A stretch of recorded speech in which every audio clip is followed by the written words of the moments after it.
Good evening, you're watching London Live News at 6 with James Dickman. Coming up tonight, the new Chief Commissioner of the capital's police force promises a cultural shift for the Met. We'll hear from Sir Mark Rowley on some of his plans. City Hall's ethics code needs a once-over after failings are pointed out in a report that finds Boris Johnson's dealings with American businesswoman Jennifer Arcuri suspect.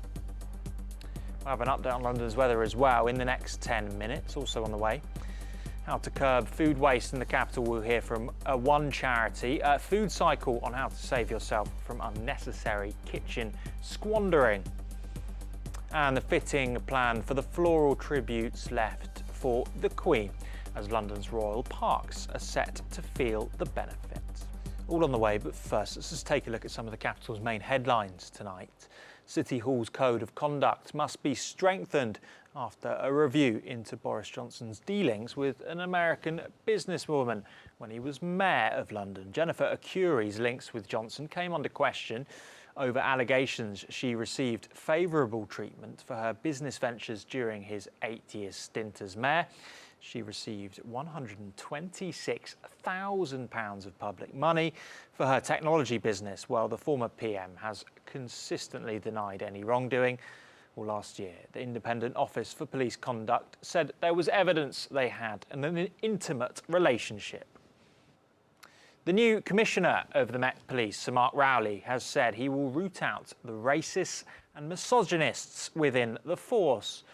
Well, the Met has been beset by a series of scandals in recent years, including the off-duty police officer who raped and murdered Sarah Everard, and outrage over racist, sexist and homophobic messages shared by a group of officers based at Charing Cross Police Station between 2016 and 2018, among many others. Rowley said everyone deserves a chance for an honest mistake, but we can all see the difference between an honest mistake and toxic. He also spoke on the radio this morning about the importance of keeping women and girls safe on London's streets.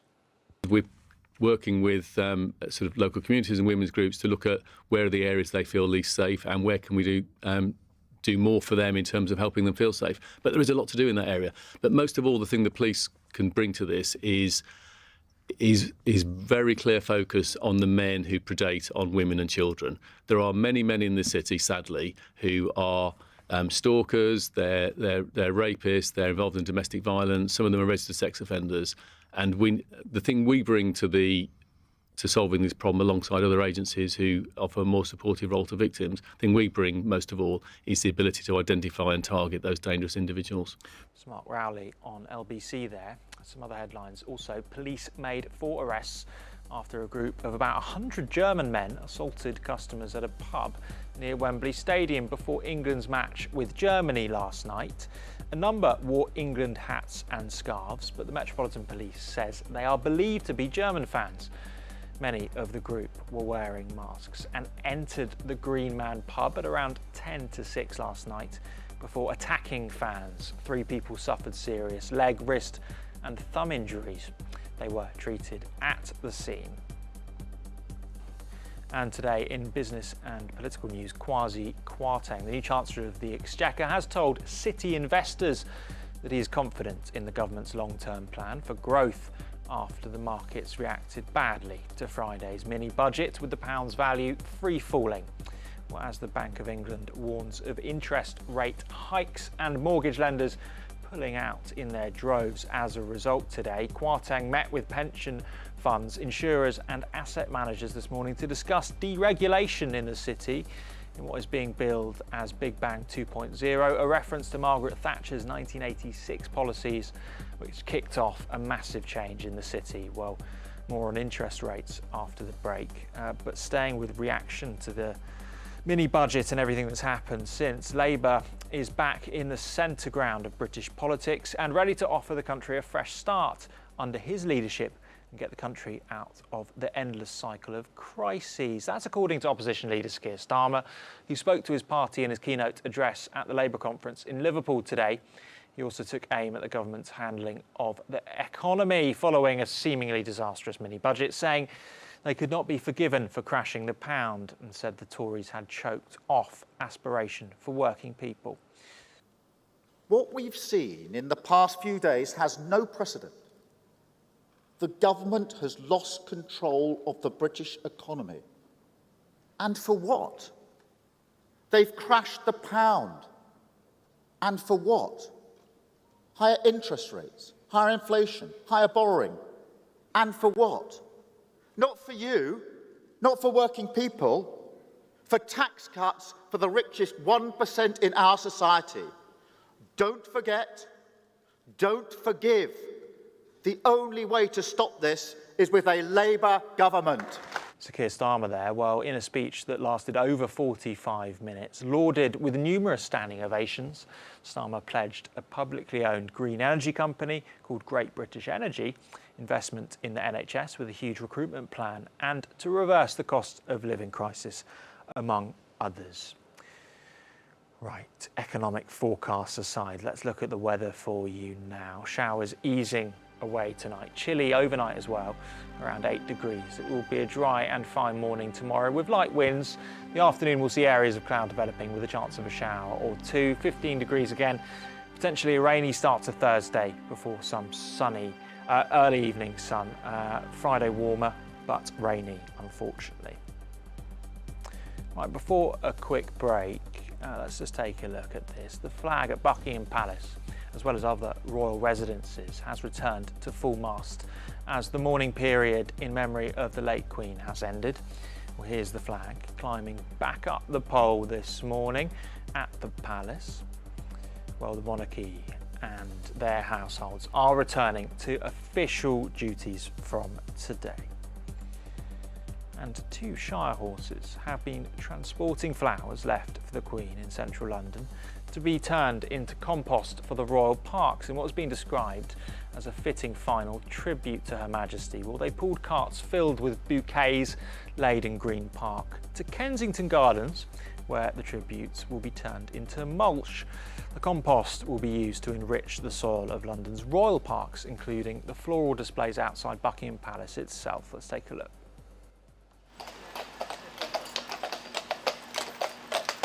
Well, absolutely. The royal family are very passionate about organic principles, and here in the Royal Parks Charity we actually recycle all of our green waste. So the flower beds, for instance, in front of Buckingham Palace, the sum of geraniums which will soon be removed will all be sent to Kensington Gardens, to the leaf pen, for composting to be reused in the parks.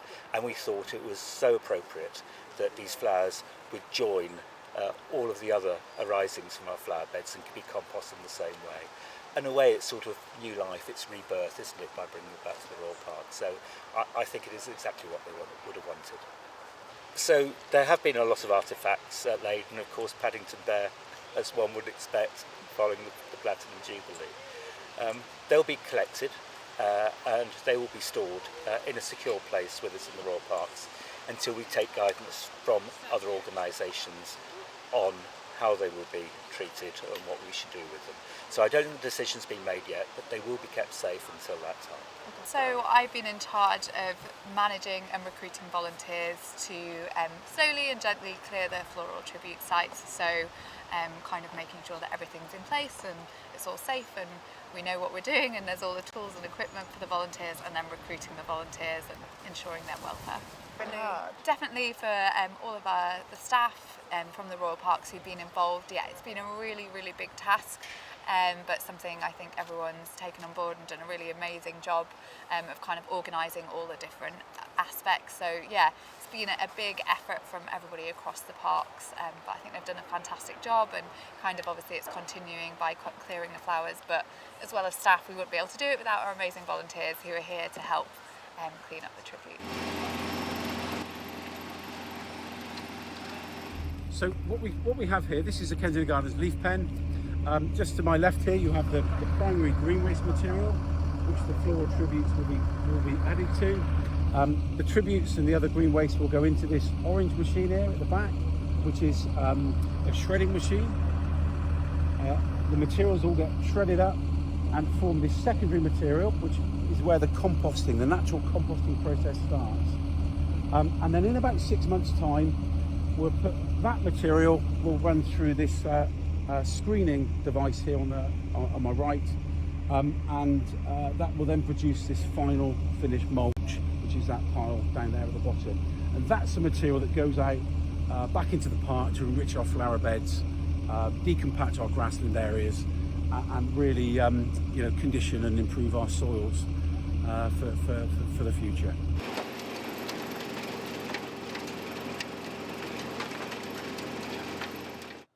Really making the most of the sea of flowers left for Queen Elizabeth II there, put to good use.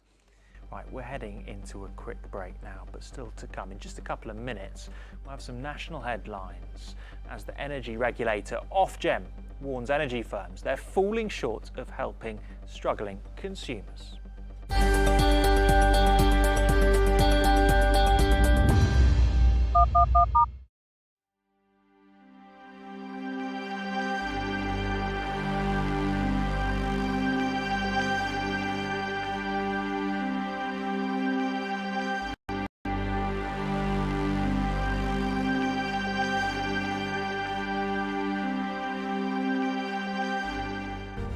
From breaking news to headline events, the latest trends and places to be. You can now keep up to date on daily life in London across London Live's social platforms. Start the day with an update on the travel and weather, and know what's on around the city and what's being seen by others.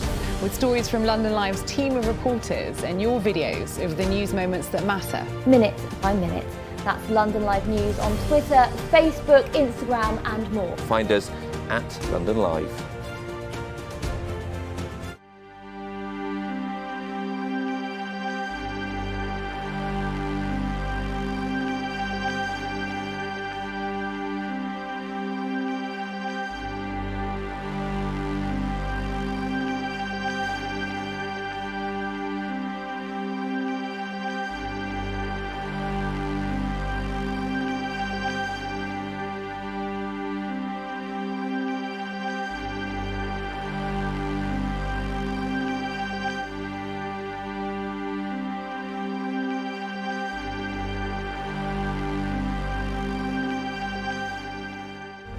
From breaking news to headline events, the latest trends and places to be. You can now keep up to date on daily life in London across London Live's social platforms. Start the day with an update on the travel and weather, and know what's on around the city and what's being seen by others. With stories from London Live's team of reporters and your videos of the news moments that matter. Minute by minute. That's London Live News on Twitter, Facebook, Instagram and more. Find us at London Live.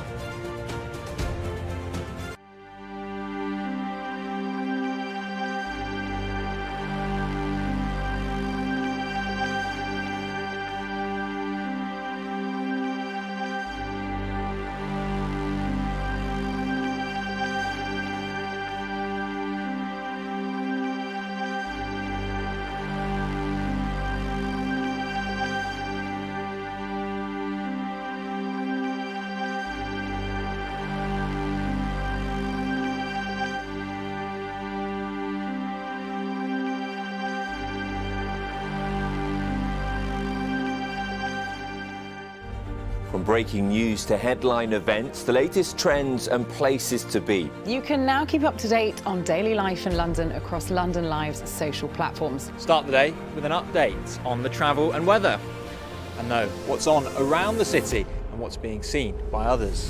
With stories from London Live's team of reporters and your videos of the news moments that matter. Minute by minute. That's London Live News on Twitter, Facebook, Instagram and more. Find us at London Live.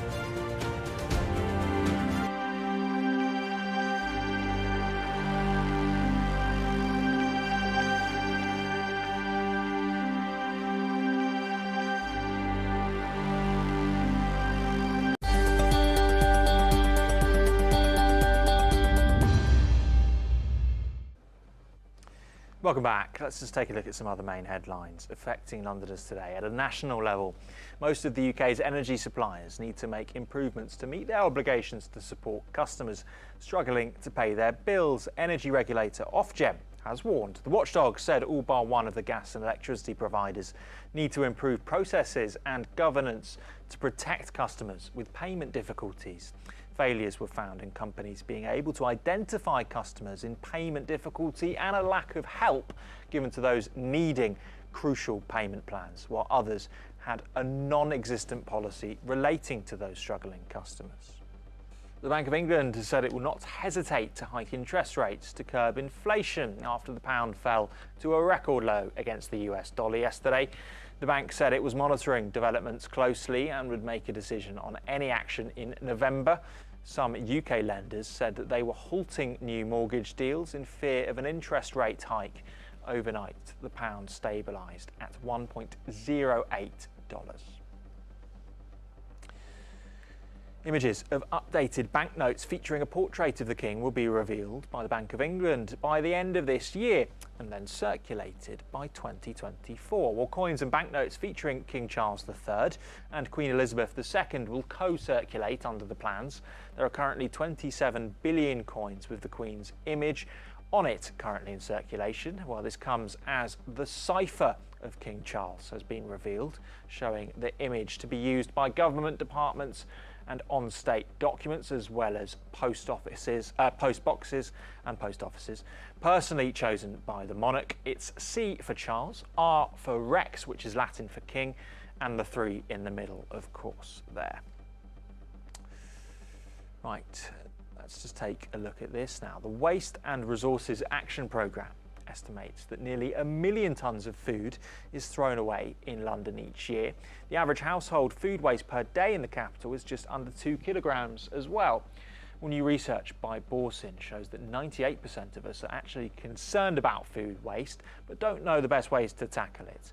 The cheese firm teamed up with the charity Food Cycle, who last year saved 191 tonnes of food from going to waste, helping fight poverty and loneliness in communities along the way. Well, Mary, their CEO, spoke with me earlier. The majority of us don't want to waste food, but the research has shown that 2/3 of us are actually struggling to find inspiration, what to do with leftover food and ingredients and how to turn them into tasty meals. Yeah, I for one am not a stickler for sell-by dates and things like that. When you see things in the fridge that look like they're about to go off, I often keep them for a lot longer and they're always fine. You can smell them. Is that something people need to do more of as well? I think using your sense of smell is absolutely fantastic, and it clearly depends on the food. You know, make sure that you're not going to harm yourself. But also, best before dates is something that we get very confused about. We often don't realise that best before just means impaired quality, and it's on things like coffee granules or gravy granules. So that's something we can certainly continue to use after those dates. But the things that we tend to waste are things like bread or bananas, salad leaves. These are the top 3 items that tend to be wasted by many households. Is there a way of reducing food waste with clever tactics as opposed to just not throwing things out? There's lots of different ways. We're certainly encouraging people to get creative and really think, dig deep into their freezers or fridges and think about how they could actually reduce food waste. We've teamed up with Borsin, who want to add their lovely cheeses to things, which again just adds a bit of flavour and a bit of excitement. And often it's not about just following a recipe. It can sometimes just have that confidence and creativity to just put things together and combine them and cook them. And then there's lots of different types of food waste tips, for instance, putting things in the freezer. Cheese can be frozen, for instance, bread, things like lemons, chopping them up and freezing them. So there's a whole range of ways in which we could actually reduce our food waste. And also by being super creative, we can make sure that we put all of our good food is put to good use. During the cost of living crisis that we're currently in at the moment, people were slightly changing their buying habits. We had a story yesterday about how budget supermarkets like Aldi are doing so much better all of a sudden. Is that going to change our attitude to food waste, do you think, the crisis that we're in, or is it still going to be an issue? Well, the fact that we're throwing £27 worth of food away every month, I think that's something that we're all going to think about, and we're not wanting to do because it actually bites our own budgets. So I'm sure that we are going to change our shopping habits, but I also think we're going to change our using habits, and that we're going to try and look to use every single bit of food that we might have in the fridge or in the cupboard. And I think to be inspired and to find free recipes online, I think it's a way forward for people. And you do vital work at Food Cycle. Talk to us a bit about that finally, what you do sort of day to day and how you help reduce food waste and then put that into other initiatives in terms of fighting poverty, helping people in other ways. Yeah, at Food Cycle, we are an incredible charity. We run 56 projects up and down the country. And we have teams of volunteers who go out and rescue surplus food. Last year, we rescued 191 tonnes of food. And we bring that food back to a spare community kitchen. And that's where the magic takes place. Our volunteers look at the food and they turn that into a hearty 3-course meal for our guests. And our guests have many challenges. They might be on low incomes. They might be an older person who's isolated and living on their own. And what we do through the creation of a really delicious shared meal is bring communities together and enable people to get to know each other. So certainly our work is vital at this point in time. We've noticed our numbers have doubled since January of this year. More people are requiring our really lovely warm hot meal, and they're certainly very welcome to attend our projects, either as volunteers or as guests. There you go, some very helpful tips to curb your food waste, something we should all be doing. Right, now, not quite headline news, but did you know 1 in 3 of us suffer from dry eye disease? Yes, it's apparently a disease, a figure that worsened by double in the last year. British actress and TV personality Nadia Sawalha, who suffers herself, is urging people to look after their eyes and be aware of the things that increase the chance of developing it. I spoke with Nadia a bit earlier. The problem is we all just think it's something that we get. Yeah. And I started wearing, and then we had to put up with, I started wearing contact lenses as a teen, and I was out clubbing and leaving them in till 4 o'clock in the morning, then lying to my optician. Then I went through, I'm a complete phone addict. Give me 10 hours and I'll scroll Instagram for those 10 hours. And then I had my menopause. All these things exacerbated my dry eyes that started when I was younger, really, from contact lenses.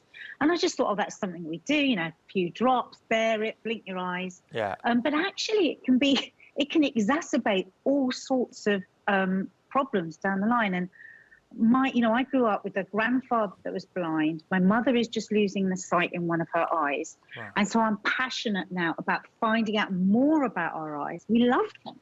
I mean, look what they give us, and yet we don't look after them. We don't think about them. I mean, I would get any old eye drop and just bung it in my eye. You know, when you're a bit hungover and you're around at friends and you find some in the fridge and you put them in. We would think more about what we put on our face, what we eat, but these are our eyes.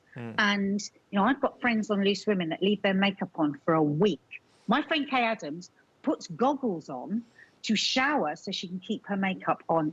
Terrible for the eyes. All those chemicals and things on the makeup go into the eyes and can bring all sorts of problems down the line. So this campaign with Tyre, who are the dry eye experts, is really important to me because, you know, nobody wants to lose their sight, do they? And if we don't look after our eyes, there's a real chance that we can. Do you still use eye drops then, or have you found a way of then not having to use them and dealing with it in other ways? Because did you think, or have you found out that using eye drops is actually, you know, is a short-term cure? Well, I used to just use any old ones and just bung them in and not think about it, and it would relieve it for a bit. But actually, the Thaylos eye drops I use now are actually helping to treat that dry eye disease. Now, an optometrist, sorry, I can't really say that word, optometrist. I'll let you do it. I'm not going to give it a go. I'm going to make you do it in a minute. She was explaining it as that our eyes have this incredible wall of water, which, if you think of the physics of it, I didn't know I was going to mention physics this morning, how does that stay there, that wall of water? Well, it won't just on its own. We really have to look after our eyes. Apparently, we've got glands in our eyes, so we have to blink a lot to get them activated, and we have to use really good products without preservatives and without chemicals. We're all buying our very expensive organic apples when we can, organic this and organic that, but actually we're just so laissez-faire often with our eyes. So I do use that regularly. It's all about cleansing and hydrating your eyes properly, because even you who doesn't wear, well, you wear some makeup, you're on the telly, if you don't cleanse those eyes properly, they will, all that gunk gets into them. Oh God, you're making me worried now, Nadia. We're talking about these sort of things. I mean, one of the reasons we've all got dry eyes now, perhaps, is that we're all tired and stressed out, and everything's getting a bit, onto us these days and during the cost of living crisis, post-pandemic. You're on Loose Women. You're talking about these things a lot as well with your colleagues. How are you feeling about everything? How are you approaching life at the moment? What's your outlook? Oh my goodness me. I mean, you look out there into the world, don't you, and everything seems so bleak. It's so bleak. I struggle. Luckily, I'm a half cup full, whatever the way you say that, half full cup person. I do tend to, I drive my husband mad because he says, you always have to be so happy. But I literally force myself into a place, and I'm faking it to make it a lot of the time, and the day gets better. Yeah. But I've become, as I've got older, because I did party hard and I did all the things that you shouldn't do to live a long and healthy life. The older I get, the more I am worrying about looking after myself, looking after my kids. I mean, my kids, I'm like, just do whatever you want every day. Just live it like it's your last day, because we really don't know what's going to happen next, do we? It's scary. Nadia there, brightening up your evening. Right, you're watching On the Live News with James Dickman. A reminder of our top story coming up after the break, but also on the way, the gender spray gap. Made in Chelsea's James and Mava explain what a clean-up pre-nup means when it comes to household chores.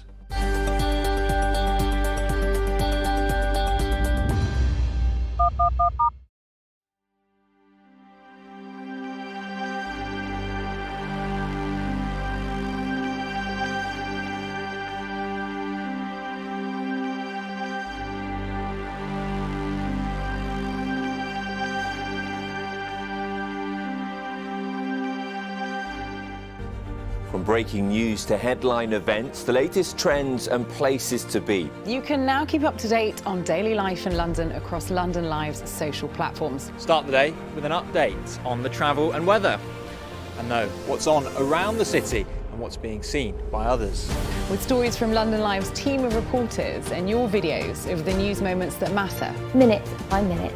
That's London Live News on Twitter, Facebook, Instagram and more. Find us at London Live.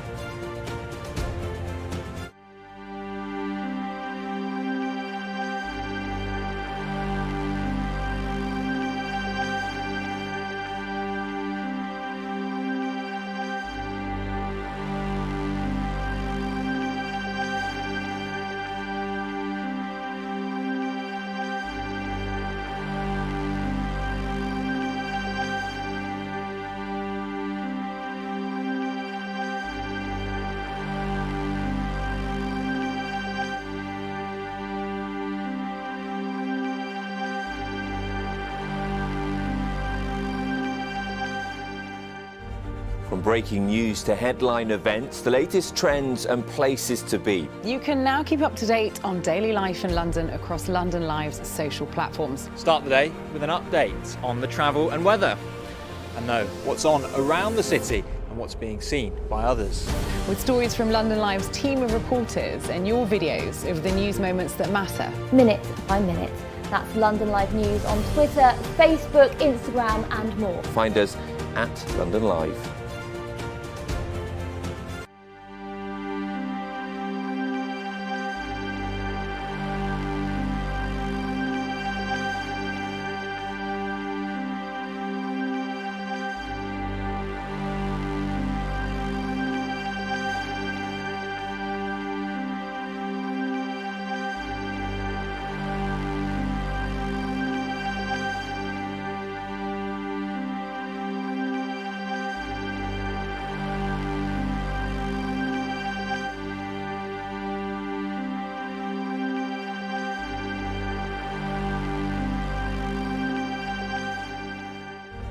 From breaking news to headline events, the latest trends and places to be. You can now keep up to date on daily life in London across London Live's social platforms. Start the day with an update on the travel and weather, and know what's on around the city and what's being seen by others.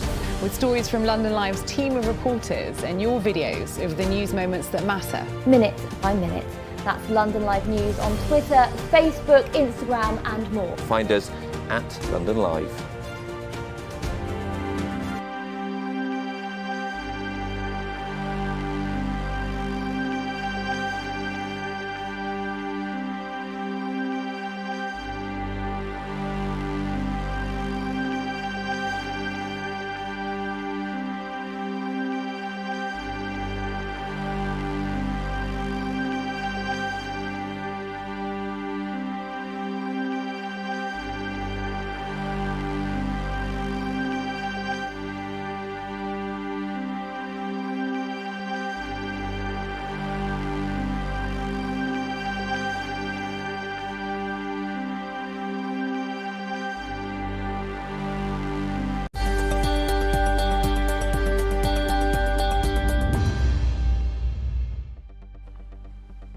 Welcome back to London Live News this evening. Let's just run you through our main headlines from the capital tonight. City Hall's code of conduct must be strengthened after a review into Boris Johnson's dealings with an American businesswoman, a reporter said. Jennifer Arcuri's links with Johnson came under question over allegations she received favourable treatment for her business ventures during his 8-year stint as Mayor of London. She received £126,000 of public money for her technology business. The former PM has consistently denied any wrongdoing. Last year, the Independent Office for Police Conduct said there was evidence they had an intimate relationship. The new Commissioner of the Met Police, Sir Mark Rowley, has said he will root out the racists and misogynists within the force. Well, the Met has been beset by a series of scandals in recent years, including the off-duty police officer who raped and murdered Sarah Everard, and outrage over racist, sexist and homophobic messages shared by a group of officers based at Charing Cross Police Station between 2016 and 2018, among many others. Rowley said everyone deserves a chance for an honest mistake, but we can all see the difference between an honest mistake and toxic. And today, in business and political news, Kwasi Kwarteng, the new Chancellor of the Exchequer, has told City investors that he is confident in the government's long-term plan for growth after the markets reacted badly to Friday's mini-budget, with the pound's value free-falling. Well, as the Bank of England warns of interest rate hikes and mortgage lenders pulling out in their droves as a result today, Kwarteng met with pension funds, insurers and asset managers this morning to discuss deregulation in the city in what is being billed as Big Bang 2.0, a reference to Margaret Thatcher's 1986 policies, which kicked off a massive change in the city. Well, more on interest rates after the break, but staying with reaction to the mini-budget and everything that's happened since, Labour is back in the centre ground of British politics and ready to offer the country a fresh start under his leadership and get the country out of the endless cycle of crises. That's according to opposition leader Keir Starmer, who spoke to his party in his keynote address at the Labour conference in Liverpool today. He also took aim at the government's handling of the economy following a seemingly disastrous mini-budget, saying they could not be forgiven for crashing the pound, and said the Tories had choked off aspiration for working people. It can't go on like this. What we've seen in the past few days has no precedent. The government has lost control of the British economy. And for what? They've crashed the pound. And for what? Higher interest rates, higher inflation, higher borrowing. And for what? Not for you, not for working people, for tax cuts for the richest 1% in our society. Don't forget, don't forgive. The only way to stop this is with a Labour government.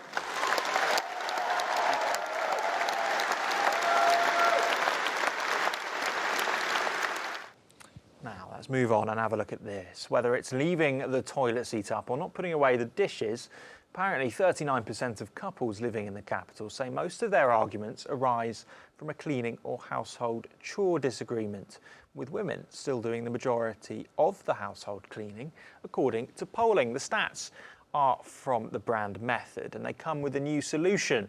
Working with legal service Lawrence Stevens, they've launched the Clean-up Pre-nup, a way to commit to the division of household tasks. Well, Made in Chelsea's reality stars and recently engaged James and Maeva spoke to Helena. From Maeva and I's childhood, we still have that generation that did have the women doing the lion's share of the work. Now my father's actually in a second relationship, and now it's split a hell of a lot more evenly. But Maeva's mother and father, it's still unevenly split. I've been raised in a family that the woman has to clean, has to cook, has to do the washing, everything, and then the man doesn't actually do much. And as I think that it's obviously a new generation, it's not the same generation anymore. We should do things differently now. Absolutely. Well, you two are very excitingly starting your own family. Massive congratulations for the baby on the way. James, has that perhaps led you to do more around the house as Maeva has been physically unable to do less? Yes, it was almost two birds with one stone. Maeva looking like she was struggling doing her chores that she sets herself it's a very high bar she sets herself. But this agreement that Method created, it made me accountable. Well, just tell us exactly what the Clean-up Pre-nup is then, and then tell us in what ways you're going to split the chores. So the Clean-up Pre-nup that is written up, it's a one-page A4 document that just spells out the generic division of chores, of household chores that you need to do. And then there's a bit in Latin that I couldn't read, so let's hope that was just translating exactly from English. But what we are going to do with it is, well, we've already framed it and put it in the kitchen, so it's more of a visual cue. It will never be used in a court of law. It's just a suggestion, you know. It's more of a mental agreement more than anything else. And do you think that sometimes men need this kind of physical reminder of a checklist to understand just how much there is to do around the house? Yes, absolutely, because it is tiring to as a woman to deal with absolutely everything, and sometimes it's good to have a little bit of help. So I do agree with that, and yeah, and it's changed. It's just really helpful for us. Yeah, I wouldn't want to stereotype too much, because some men are great at it, and I definitely had my good points before I signed the document. But it really has helped for me personally. Having something that makes me accountable is the top of the list. Absolutely, and it can be quite a big step for couples to move in together. And you know, this data did show that a third of couples who live together admit if they had been fully aware of the division of housework prior to living together, they may well have reconsidered that. Maeva, would you have reconsidered, or did you always want to live together? No, I mean, I know what is it like. I've always been someone, I mean, living in a relationship and living with someone, I know what is it like. And I know that sometimes, obviously, men, they would not think like a woman. And for example, I don't want James to be super, super clean and super OCD. I don't want him to be like, I want him to be himself. But I think it's just good to have a bit of help, and you want him to be a bit not taking advantage and just be a bit considerate, and we can work together and be happy together just by simple tasks. And it's easy. I think also at the start, I think I created a bit of a environment when she used to come over to mine before we were living together that the bar was set too high from my side. So it slipped over the years. Yeah. And she realised that I'm not as clean as I once was. There you go, the Clean-up Pre-nup. Sound like something you're interested in? Well, have a look online.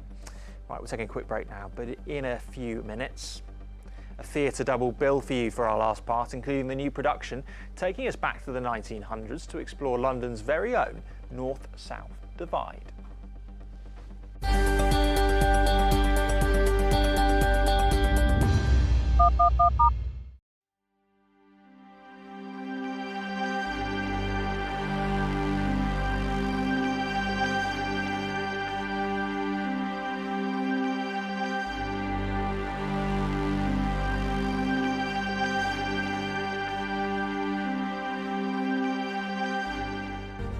From breaking news to headline events, the latest trends and places to be. You can now keep up to date on daily life in London across London Live's social platforms. Start the day with an update on the travel and weather, and know what's on around the city and what's being seen by others.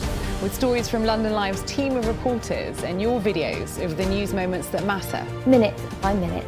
That's London Live News on Twitter, Facebook, Instagram and more. Find us at London Live.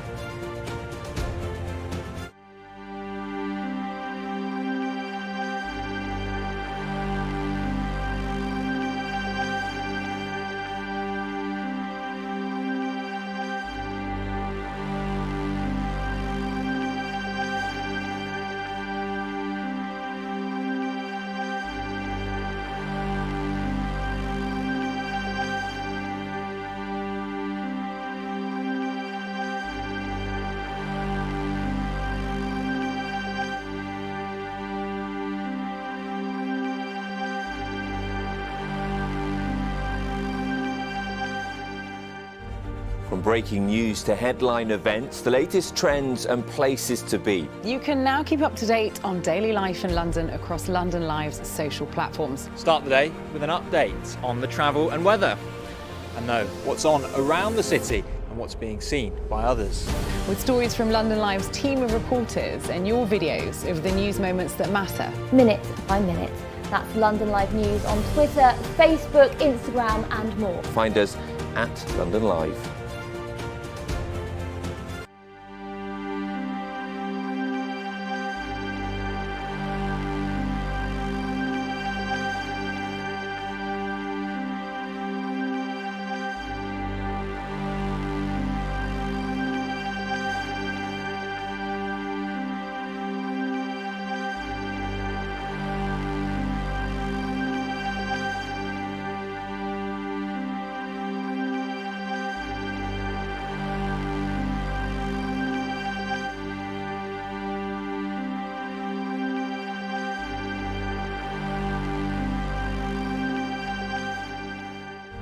From breaking news to headline events, the latest trends and places to be. You can now keep up to date on daily life in London across London Live's social platforms. Start the day with an update on the travel and weather, and know what's on around the city and what's being seen by others.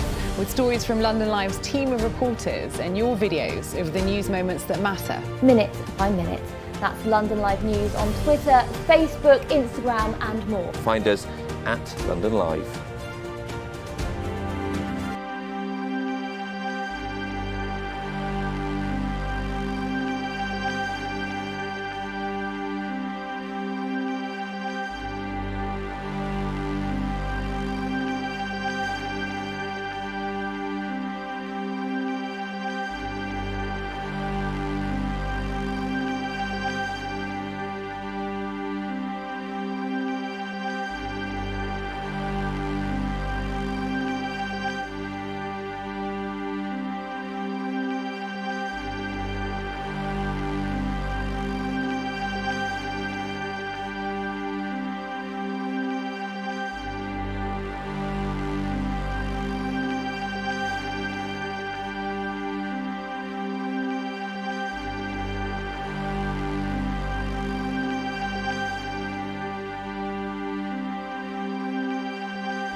Welcome back to the final part of this evening's programme. Now, a new production on show at the Union Theatre takes us back to the 1900s, where the idea of a north-south divide of London really grew its roots.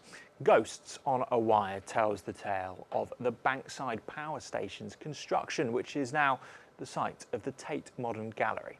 The play follows the story of Octavia Hill, a social reformer who tirelessly campaigned to improve the livelihoods of people living in Southwark. Writer Linda Wilkinson told us more. It's a sadly recurring story where people with big money move in and destroy communities and without a care and then just move on. It's about the origins of the first electric companies in London on the south bank of the river, and it's about money versus the little people. That when I was a kid, my dad used to take me for a walk down by the old power station, which was a complete wreck then, so I kind of remember it. But this is my fascination with the banks of the Thames, and I find the Southwark and Blackfriars area just amazing. There's layer upon layer upon layer of history, and a lot of it's industrial, and that's kind of where I started with this actually. And it's actually also the Tate Modern, because the actual power station is on the site of Tate Modern, so it's layer upon layer of history really.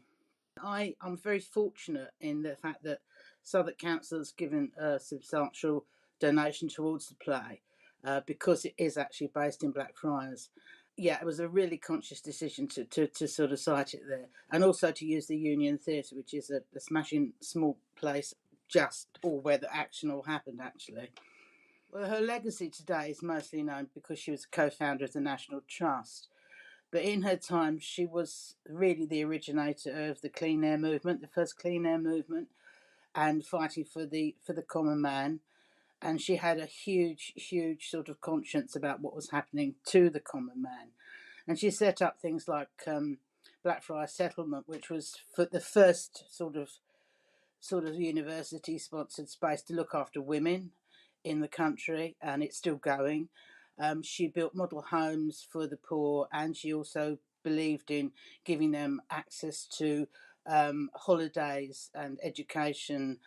And she's just sort of to me, she's just an amazing human being in that way. And the National Trust today is kind of very, very middle class, very, yeah, it's the beautiful buildings, but her heart was actually with the poor people actually, and that's kind of being a working class woman myself. I find her really interesting on that scale.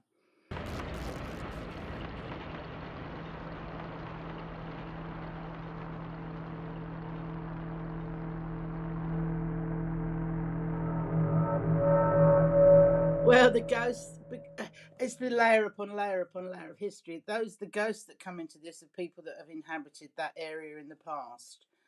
And I wrote a previous play that was on before COVID about the same area. And I'm using some of the people from that 100 years ago to come back and visit the story in order, I suppose, to illustrate the fact that unfortunately we don't learn from the past. We're still destroying communities, and we're still, it couldn't be more current that the play is actually about how the poor people couldn't afford electricity. I've written a really complicated play. The director's done really well to pull it all together because it's quite a small space. We've got projections that have been designed by a man called Chris Lintz, who's just absolutely amazing. There you have it. Ghosts on a Wire is on at Southwark's Union Theatre and runs until the 8th of October. One bit of theatre to leave you on once again. New musical Are You As Nervous As I Am is preparing to open at Greenwich Theatre next month. The story follows a journey of two sisters in their search for happiness, fighting against their mother's own struggles. They are forced apart to pursue lives away from their home in Wales. Well, Alicia has been hearing more from the writer Simon Spencer. It's an original story about two sisters, Peggy and Janet Edwards, who are forced apart from their home in Wales. Peggy goes to London to try and find her sister and ends up becoming quite a successful singer. But she is in no way looking for that fame. She's trying to find or create a family that she never had as a child. And when she reconnects with her older sister, finally, with Janet, they do then both support each other on their journey to find happiness and their truer selves, really. And it's all set at a time. We go through the 50s, 60s and 70s when there were changing opportunities and changing rights for women. So, so hopefully there's a positive message and an engaging message about the importance of family. Absolutely. Why going from Wales to London? I have to say, for me, I'm an Edwards originally from Wales, so it relates excellent. very closely to me. But where did that idea come from, to have them coming from Wales to London? Well, I think Wales is as good a place as any to come from, and so there is no specific motivation other than it is a country that's known for great singers, singing talent, and where our character comes from, Llanelli, is quite a poor, or was certainly in the 50s, apologies to anybody in Llanelli, now, but was quite a hard-working mining town, and leaving there and contrasting that with the world that Peggy encounters seemed a good place to start. Yeah, it really is a change. Let's talk about the music. Is it sung through, or is it a mixture of spoken word and musical numbers? That's a good question. I definitely wanted it to feel like a play. In terms of the drama and the journey and the characters being very real and connected with everybody, but because Peggy becomes a singer, it was clear that there would be songs throughout. So once the play was written, I then started my collaboration with two amazing talents, Leighton James House, who is the composer, and Sean McKenna, the lyricist, so that we could then plot in where the songs would be, and then also look at what dramatically those songs would give us in terms of emotion and plot development. And so traditional in that way of a musical, but very much sitting in a real world. And by that I mean the songs start in a place of reality. So Peggy's in a pub, or she's in a drawing room, or she's in a recording studio, and she starts singing. People don't just burst into song. So in answer to your question, it's a mixture of great music, great songs, but integrated into drama as well. Natural feeling musical moments. Yeah, I think so. Let's talk a bit about the cast. We see them in the screen there. Bill Ward, big name.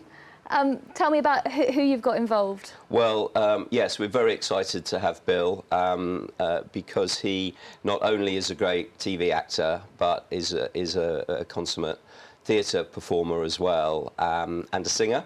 So he's very thrilling. Our lead actor is Katie Ellen Salt, who is appropriately Welsh, and she has her own very prolific career, not just as an actor and a singer, but as a writer as well. She premiered her first play this year. So she brings, obviously, an authenticity and a great deal of experience. And then our other two leads, Emma Thornett, who plays her older sister Janet, had just finished a tour of Bedknobs and Broomsticks, and again she's had an enormous amount of experience both in drama and musical theatre. And finally Daniel Abbott, who plays Larry. Again, he has that balance of being very much a theatre actor and perhaps not that much experience in musical theatre, but can sing beautifully and sits very comfortably in the show that we have. Yeah, some great names involved. This show has been on you've been on a bit of a journey with it, haven't you? Can you take me back to where it all began? Well, yes, we started, the show's been in development for 7 years, and we did reach the point after workshops and presentations where we decided it's time for an audience to see it, because that's the next stage, is having people that have paid their money to come along and be entertained and engaged. And we started a partnership with the Greenwich Theatre, who were all set for us to open just before COVID hit. But throughout the ups and downs have been incredibly supportive and flexible in ensuring that we could premiere the show there, and that's meant a huge amount to us. So yes, we've managed to navigate, and we now open on October the 4th. Yes. very, very soon. How are you feeling about people finally getting to see the show? Well, of course, I could say, are you as nervous as I am? But I'm thrilled and excited because everybody's worked very hard. The level of talent that we've had, not only in the cast at the moment, but throughout the development, has been very encouraging and very inspiring. So it has to go on. We have to see what an audience, how an audience responds, and now's the time. So it's exciting, very excited. There you go. Are You As Nervous As I Am officially opens on the 1st of October at Greenwich Theatre. One last look at the weather before we leave you this evening. Showers are easing away tonight. Chilly overnight, around 8 degrees at its lowest. It will be a dry and fine morning tomorrow, though, with light winds. The afternoon will see areas of cloud developing with the chance of a shower or two. 15 degrees again at its peak tomorrow. Potentially a rainy start to Thursday as well before some early evening sun comes in. Then Friday, warmer but rainy. Right, that's all we've got time for this evening. Thank you for watching. Do join us again tomorrow at the same time. But for now, good evening and take care.